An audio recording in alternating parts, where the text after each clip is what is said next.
Baru, Solyu Intense Lip Stain. Warna intens, tahan hingga 12 jam. Beli sekarang. Pemirsa Menko Bidang Infrastruktur dan Pembangunan Kewilayahan Agus Harimurti Yudhoyono memastikan pemerintahan dari Prabowo Subianto akan terus melanjutkan pembangunan Ibu Kota Nusantara dengan fokus pada penyelesaian pusat pemerintahan yang mencakup fasilitas eksekutif, legislatif, dan yudikatif. Menurut AHY, pihaknya akan bekerja sama dengan otorita IKN untuk merapikan perencanaan pembangunan pusat pemerintahan, termasuk fasilitas untuk legislatif dan yudikatif di IKN.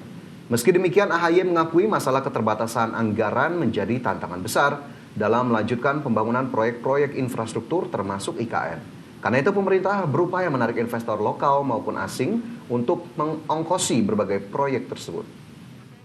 Ya, yang jelas kita ingin fokus menuntaskan pusat pemerintahan secara untuk pemerintahan eksekutif.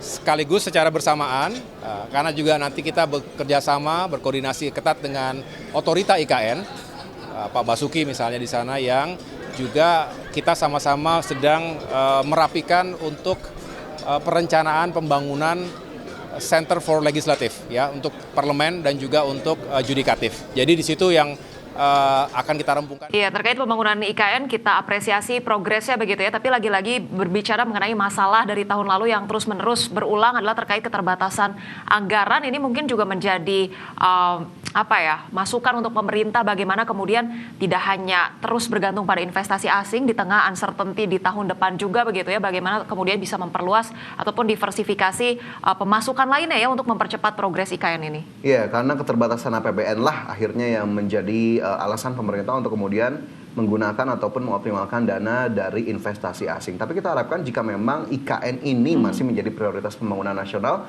ya berbagai upaya harus terus dilakukan. Meskipun kita tahu biayanya sangat besar ya Caya untuk kemudian pembangunan IKN ini karena memang belum jadi sepenuhnya. Tapi jika memang ini bertekad untuk diselesaikan oleh pemerintahan, ya kita harapkan tidak berhenti di sini karena ya takutnya jadi proyek setengah-setengah atau bahkan proyek mangkrak gitu ke depannya Caya. Betul.